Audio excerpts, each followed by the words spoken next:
Hey, I'm Lenny B, voiceover audio engineer, and this is the 5th episode, a conversation that I'm having with a voiceover, a coaching student of mine, Julie OConnell. She is a fantastic test case. She started her voiceover as a business officially during lockdown, during COVID, and now she's growing and eventually wants to do this full-time and make a good living with voiceover. She's very passionate about it. So Julie and I have been having these conversations. So you're joining here, episode 5, in this marketing conversation. In this episode, we're going to discuss traditional marketing for voiceover and what that has looked like, and what that looks like today, and what it's looked like in the past. And we're just about to talk about a new modern way of marketing, which is a huge opportunity. And if you are interested in voiceover, the business section of voiceover, the business parts of a voiceover business, I think you're really going to like what we talk about in this entire series. So let's join the conversation now. Here's episode 5, focusing on traditional marketing. And by the way, just real quick, this is all, it's really an open book. This whole series is, we're going through my Modern Synergy Marketing training course, which is available, and you can get it on my website, lennyb.com. All right, let's join the conversation with me and Julie. Your studio, your house, the flood of 2023 came through your house, and your studio, your home studio for voiceover recording was in a basement, and so the basement was kind of wiped out with the flood. No equipment got messed up. But now you've been rebuilding. Give me an update on how far you've gone and how much left do you have to do? Okay. Well, the porcelain tile is all down, and I spent the last week painting because once we got the new baseboards in, we realized, oh, I need to paint. You've got So I a little. There's some white paint right up. There's just a I little. bet I do. You don't. I'm kidding. But I mean, I spent the whole week painting and it's looking really good. So your studio. Let me just kind of recap for everybody. So we know the studio in the basement. Your studio was kind of in the corner of this big basement, and then you had like an alcove kind of, and there was just a blanket or like a moving blanket separator. But now Yeah, it you've was like a actually made it sound a dampening wall. curtain. Sound dampening curtain. Yeah, that's right. Yeah. So now it's a wall, more enclosed. It's probably going to help maybe isolate you better. Yes. Okay. And I've been watching a lot of videos of different voice artists, sound treatment. Yeah, I'm really excited. I bet I should have things pretty much running in the next week and a half. 10 days is maybe a goal of mine. Awesome. That's great. And then what we've decided to do in the meantime is really get started on Modern Synergy Marketing, which is the course that I have on voiceover marketing. And if I know you followed the rules, which we said. Like, I didn't want you to go too far ahead. So I I said, didn't go at all any further than you asked me to, although I was ready to that night for sure. I was ready to watch the whole thing. I was so excited. I'm glad you did that. I want to do that because I want to have like the conversation. I'm taking a lyric writing course online, like from Berkeley. It's really inexpensive, and you buy a couple books, and it's one of the things I've always wanted to learn more about. And they give you like scheduled reading, but it's easy to watch the videos, and you just see the instructor go through it. So I understand wanting to like read through and just like, but it's good to go at the right kind of pace. And so I Right. would like, I want to answer questions, and I want to kind of track through it with you. I think that's going to not only help, but then, people, anyone eavesdropping in on our little conversation here, I think it's going to help them tremendously as well. So I had you go through just the first couple chapters, and 2.1 is really the meat when it starts getting into the meat and talks about traditional marketing. So I have a few questions, but first, what did you think about traditional marketing? A lot of people have no clue. They're like, oh my God, marketing, I don't really understand it. I think you kind of have an idea a little bit. That reminds me of, I have to tell you this. That reminds me of the Simpsons episode where Homer is trying to get some more business for the Bolorama, and they show him with a book that says advanced marketing. Then they show that in the trash. And then they show him with a book that says beginning marketing, and they show that in the trash. And then they just close up to him looking up the word marketing. Oh, that's hilarious. I laugh so hard at that. And you're right. That's kind of how I felt, because I have done all kinds of research on all kinds of different areas, but that one I'm not so versed on. So this is so great. Good. And for those people who don't know, marketing is really just messaging, and it's communicating to potential clients. And there's a way to do it well, meaning that you can be very descriptive and understand who you're speaking to, so you're communicating really well. But, in terms of voiceover for marketing, we want to let people know, we want potential clients out there to let them know that, one, you're available to hire, what your specialties are, what you're really good at, and, how to hire you, how to get to the next step. And I mean, that's basically what marketing is. It's just really messaging. And we're hit with marketing messages all day, every day. Mm-hmm. And it's been that way. It's just the method has kind of changed. But it's good to start with traditional marketing, what people have been using marketing for since newspapers and magazines started and that whole thing. So tell me, let's start here. When people said marketing before we started talking about it, before you've learned a little bit about traditional marketing and a modern way of marketing, what were your plans for voiceover? What were you, just with what you knew, what were you going to do? What was your plan to say, okay, I want to start doing this full time and making money and supporting myself and becoming successful? What were your plans? Well, a lot of it was get on as many platforms as possible. There are multiple websites, there are multiple platforms that match clients with voice artists. And, there's a pretty big list. And so I have signed up for a lot of them. Okay. I've only focused in on a couple because there's so many that you can't possibly check each one every day and live your life at the same Right. time. So it's a little bit overwhelming. Or do each one justice, like, give it enough love. You know what I mean? Like working this particular platform, giving it your full attention. You can only do that so many times. You only have so much hours in the day and how much stuff. So, okay. For the record, I think voiceover platforms, especially if you're beginning, are a good idea. I really do. I think to get your feet wet, to kind of build confidence, build your brand, and figure out what you want to do. So I like the idea. What I don't like is somebody thinking that they're going to be as successful as they probably want to be with platforms, because to me, that's a numbers game. There are people that are very, very successful. If you work at it, you can be, but I think there's a little bit of luck. It's like, well, if you want to be a rock star, you want to write a hit song, it's like that. You want to be an actor, you could move to Los Angeles, but I don't want you got to have a plan B. You got to have something to fall back on, because I want you to be successful. And that's a maybe, someday maybe might happen. So, were you kind of feeling that too? Or did you like, okay. Definitely. Because there are plenty of voice artists on each and every one of these platforms. So standing out is a challenge, of course. Yeah, and you know what? One of the worst things to do is to sample a lot of other people's demos. When I say it's the worst thing to do, it's because, oh my God, you listen to them and go, wow, that's good. And then you say, and they're successful, and you look and you see how, and then you listen to somebody else, wow, that's good. I think it's human nature to try to copy other people's success and say, okay, they're successful at this. How can I do like what they're doing and get in on some of their business, right? I think that's human nature. Sure. Oh, I've definitely done that. I've done a lot of that. Yeah, and I don't think that's the right.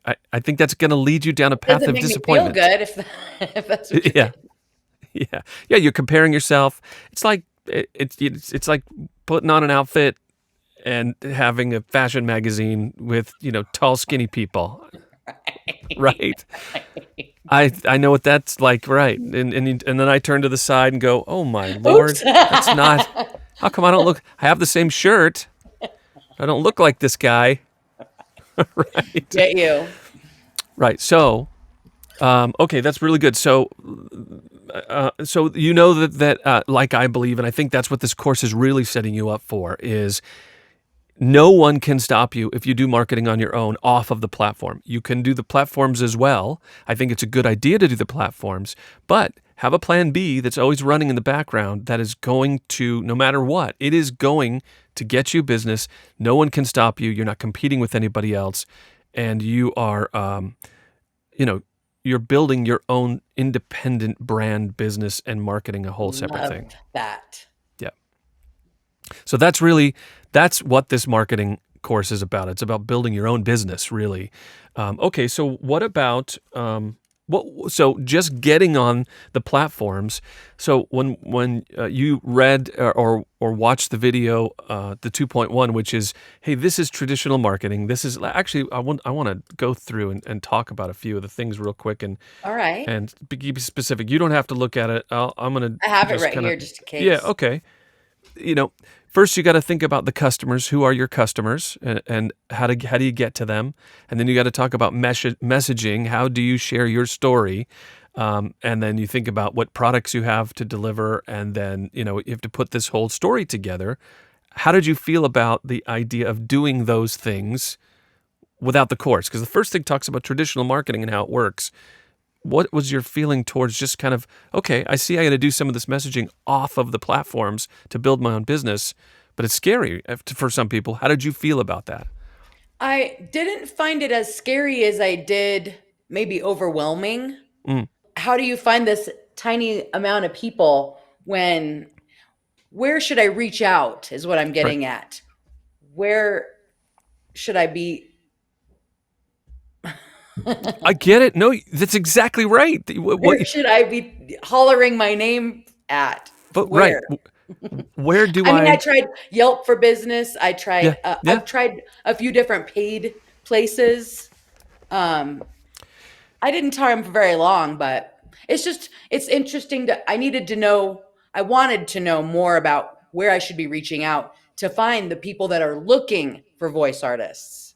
right. Where do you deliver these messages to? Where do you focus Yes. these messages? Yeah, no, and there's a Outside of the lot. platforms. Right. And in the course, I talk about there's a lot of things you could do. You could be cold calling businesses like radio stations or ad agencies or businesses like, you walk for instance, down in San Diego, there's SeaWorld, right? And you walk through the park and you hear announcements. You go, oh, that's cool. I could probably do something like that. Or, you're watching Netflix or you're watching YouTube and the commercials are coming on. It's like, whoa, I could do those things. Do you reach out to those companies that you are watching? Do they have ad agencies? That's usually what happens. An ad agency handles all that. And then you just get quickly lost in this on hold or these no's that just say, oh, we don't handle that. Our ad agency does. They're in New York and you can't get to those people. They're up at the 78th floor and they're very protective of their clients too. I've tried. I've done those things. There's social media advertising. There's print. You could send out mailers. That's traditional marketing. Restaurants do that. Real estate agents do that. We get a ton of those, right, in the mail every day. Billboards. And the reason why I put that in the course is because that is a fantastic example of effective traditional marketing. When you're driving on the freeway and you see a billboard, those are really effective. They're expensive to buy because you could put your message, that's your marketing, branding message, whatever it is, and there's a ton of people constantly driving on the freeway, right? It's like, and when you're driving, it draws your eye, and if it's creative or quirky or shocking or whatever, dramatic, they work, right? Radio, TV advertising, print advertising, networking, going to conferences and things. So overwhelming is definitely probably a feeling that anybody would have, but that is how those are some of the potential ways to reach out. What were you thinking about what would you be doing? What were some of the ideas you were coming up with, or were you like just like, gosh, I don't know what to do? A little bit of both. I mean, when you're starting out, I'm so much more interested in the other aspects of this business rather than the marketing.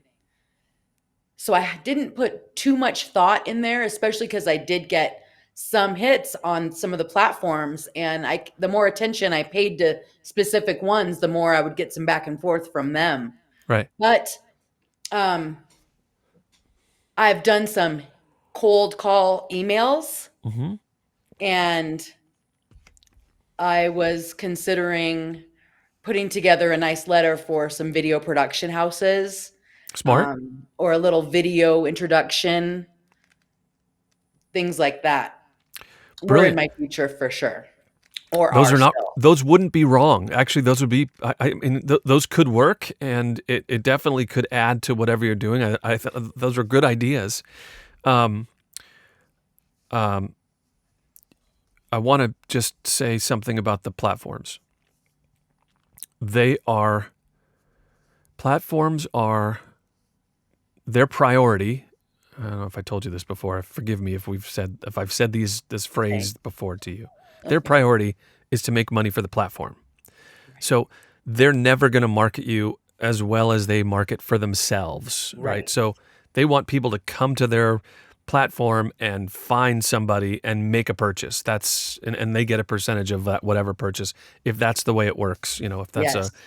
a pay to play platform or a freelance site, that's what it is. It's you either pay to be on the site or they take a percentage of the transaction. That's just how it's crowdfunding. Basically, it's like Uber. It's the same type of thing, right?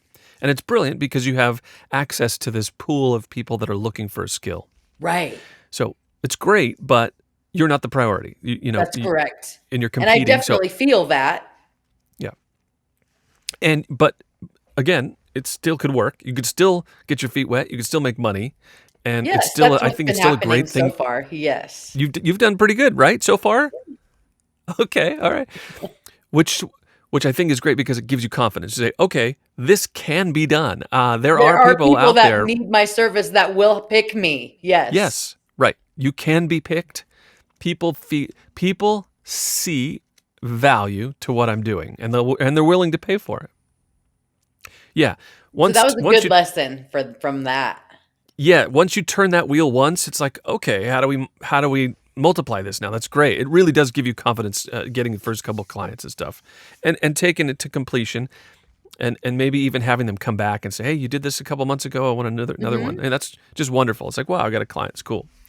There are companies you could go to a company, if you decided to go down this path even further of just a traditional way of marketing, which works, by the way. People still buy radio, you still see commercials, people still buy TV advertising, people and it's going to continue. It's shrinking, but it's not going to completely disappear. It's going to be here for a while, and because it works.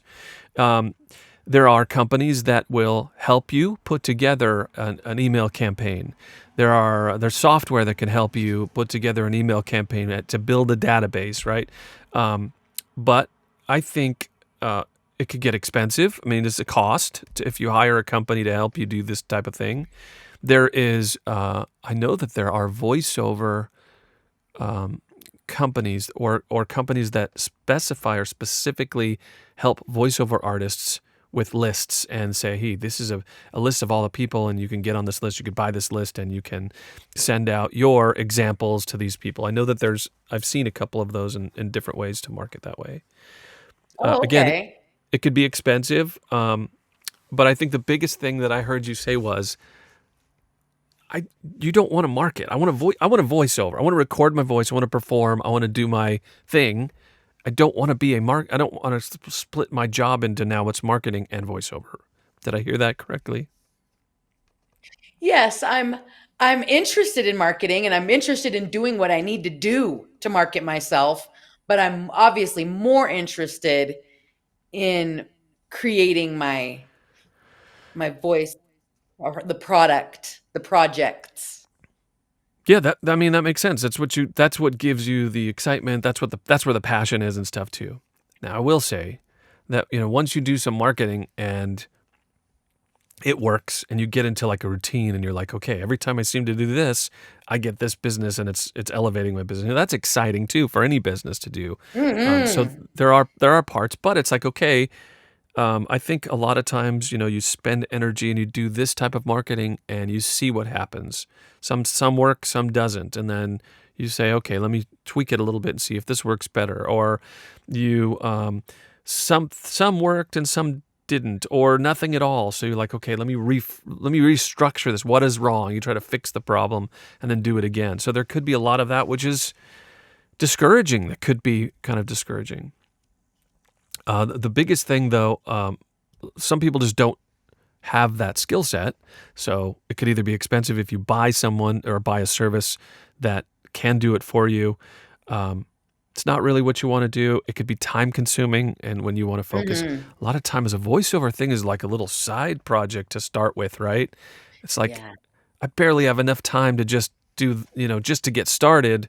Right. Now you're adding on other things. So that's kind of that's kind of like the pain points. That's the reason why, hey, there's got to be another way, which is what I think this marketing kind of shows you. And before we talk about the next section, I want to tell you one thing. Okay. You came to me, you and I met because of, you wanted a preset. You wanted some help with your audio and the quality. You did not go to findavoiceoveraudioengineer.com. That's correct. There is no platform for me. Right. Right? Right. So the way you found me, the way other people are watching this video and finding me and my service is they search for what they want. People search for what they're looking for. And it's all based on the internet and the way that people consume content. The things that you watch on Instagram or TikTok or YouTube or even Netflix does this, or Apple Music. When you pick a song, they go, oh, everybody who listens to this song, they also like these other artists. That's SEO. That's why everybody's Facebook stream, when you log into Facebook, your Instagram feed is different. Everybody's is different because they want you to watch more stuff. And what they want you to do is engage with the things that you're interested in. And so those are the algorithms you hear about. That's all these platforms trying to feed you more information that you're going to find valuable. Well, with business, when you can harness that, it's amazing, right? So I just want to put this kind of seed in your head because this is the new way and this is the new type of marketing. Is everybody searches for what they're looking for, and the way that becomes successful for business, if you have something for the people who are looking for what you do, if you have a roadmap to you, they have to know how to find you. Okay, so that's kind of where we're going. So I want you to check out the next chapter. It talks about traditional marketing, traditional media sources like radio and TV and movies and newspaper. Those are traditional. Those are the way we used to do it back in the day. Remember when you were in high school? Everybody listened to like one or two radio stations, right? And when you get to school, everybody was listening in the carpool or whatever. However you got to school on your Walkman. No, they didn't even have those yet, right? I don't know, whatever. Maybe you had a transistor radio with the long antenna, right? I had one, the 9-volt battery. Sure, of course. Yeah, so people listened to and everybody kind of knew there were fewer choices. The entertainment, the content was curated. The news was at the top of the hour. Everybody heard the same news from NBC, ABC, CBS, the networks, right? That was the traditional way. Well, right now, things are completely fragmented. You could watch things that you're interested. You can get news, you can get your weather, and never be on the same platform that your brother or sister is on in the next room, whatever, right? Totally fragmented. So that discusses, the next chapter, 2.2, I believe is what you've got coming up next. Yes. It talks about how things are fragmented and how this becomes a huge opportunity. And it's how you found me. It's how that you and I would have never met in a million years if it wasn't for this new way that people are consuming content. So if you understand it, and if you know how to use it, and if you know how to create a roadmap, you can connect to those people, which is the question that you are having. It's like, where do I focus these messages? And then also the question becomes, what type of messages? What's the best way to kind of connect with these people? And this entire Modern Synergy Marketing course is my roadmap. I'm giving you it's just all the details of how I have done it, and I was able to quit my job and use marketing and use my radio experience and everything to kind of show you, because marketing's marketing. My products are a little bit different than your products, and everybody's products are different, but the marketing philosophy and how you connect and message with somebody is all the same. So 2.2 is next for you. Was there anything, questions or something that you're concerned about, or something that you're wondering if I'm going to answer in the course, or anything that's like... Not yet. I'm just in a state of pure excitement to see what you're going to tell me. As always, I love how it's organized. I love your graphics.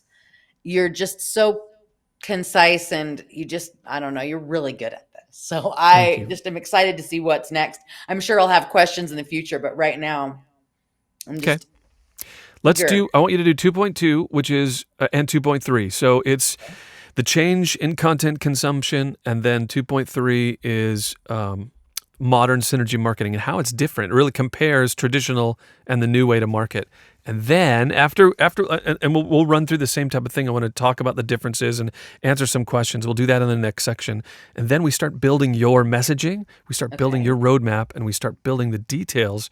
And that's what this video podcast, that's what this video series is about. I want people, I want to walk through it with you, because I think you're a perfect test case, because you've just got all the tools, you've got everything necessary, and you're excited and you're into it. And I think you're going to be very successful at this. I really do believe that.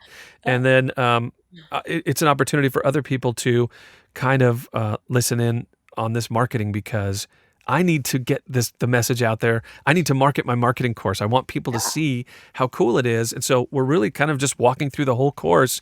And for anybody that is also have the same questions that you do and wants to kind of learn how to do it, we're showing them. That's with a real life test case. So that's what this is. And I appreciate you doing this with me. Oh my gosh, I appreciate this too. This is fun. All right, you've got your homework. What's next on the house? Like, what's next? Like, what's coming tomorrow? Are you going to build the panels this week, or what's the plan? Yes, I am. Okay, cool. I think I'm going to. Right now, he's spackling the wall, so I need to finish up my painting, because I painted the ceiling. I've painted every room down there, all the baseboards. How's your back? It's not my back as much as my arms. Because I'm doing some standing up, some down here. So my back's doing different stuff all the time, but my arms are just getting a little sore. Do you go in, after you're all finished for the day, and you got maybe, you take a shower, you're back upstairs and you make dinner and stuff, do you kind of sneak down and just kind of like sit there and look at it and go, wow, this is cool? I love that. Well, I do that, as well as take this huge spotlight and scrutinize every corner. I'm funny like that. And I get the brush back out and find little places that didn't quite get coverage. So yeah. When all of that's finished, the wall's getting texturized right now, like I said. And when that gets painted, then I'm going to get in there, do some measurements, and have a little plan in my brain on what size I want and where, and then start building them. Well, let me give you one tip. I feel like, or I just know from experience, when you put these the panels together, I don't know if you've gone through the room calculator with Gig Acoustics, but that's fantastic. You don't have to buy from them. You did give me that tool. You've done that, right? No, I haven't, but you told me about it, so that's definitely on the checklist for me for things to do. It's a good idea. You just put the dimensions in, the size of the room, the height, width, length, and then they'll just write you back and say, hey, this is how much coverage this is how much coverage you need. These are the type of panels that you should have, and you could buy them here, but you don't have to. The room calculator is a free tool that you can use, so it just kind of will give you an idea. But I know you've got other room treatment or panels and foam and stuff that you could also use. So that's one thing. I'm using The a other combo. Yeah. yeah, combo, and that'll work really well. The panels that you're building, the thick ones, are going to absorb that low frequency, but it's going to be great. The other thing I was going to tell you is, let's say you get the panels finished and they're built and they're awesome. Don't mount them until you test. So I would lean them against the wall, grab the microphone, say, "Oh, this is good. All right, let me see if I take 50% of them off of this side and put them on this wall instead. Let me hear what that sounds like." So you handhold the microphone, put your earphones on, test it, and then you'll find a situation. It's like, maybe I have to have them higher or lower. So you set them on milk crates or whatever. You know what I mean? You'll find the perfect location. Then mount them. Okay. Before Good. you blemish those beautifully spackled, perfect walls of yours. Right? That's great advice. And I'm planning on making a bunch of them because I have a lot of that safe in sound. And I mean, I got nothing Good. but time. I want this studio to Yeah, it's gonna be be great. awesome, and I want it to be the way I've always dreamt of. And I Perfect. want it to That's sound great. awesome. Yep, what an opportunity. Yeah, you're going to love it, and you'll feel confident. I know you said you were taking pictures. I hope you are. I'd love to share them with everybody once it's all done, and we'll do a little Sure. before and after. We'll do a little slideshow. I want to see, and you Sure. could tell us all about it. It's going to be fun. That'll be exciting. So, whoever's watching on YouTube, thousands of people you're going to have in your basement watching and scrutinizing your spackle job. It'll be great. Scrutinizing. That's okay. Yes. After you look at Julie's job and the way she's hung the panels, please comment. Tell her how off things are or unlevel they are. Just tell her what you think about their color choices of paint downstairs. Let her know. Don't do that. You're doing it wrong. Oh, you decided to use that pattern? That's interesting. Oh, that color, eggshell. I guess for some people that might be all right. That was great 5 years ago. That's really hip. Yeah. All right. Cool, Julie. This is great. Thank you again, and we're gonna chat soon. And congrats on the new sound panels and the room. It's gonna be great. I can't wait to see it. Thank you. I'll do my homework. All right. We'll chat soon. Thanks.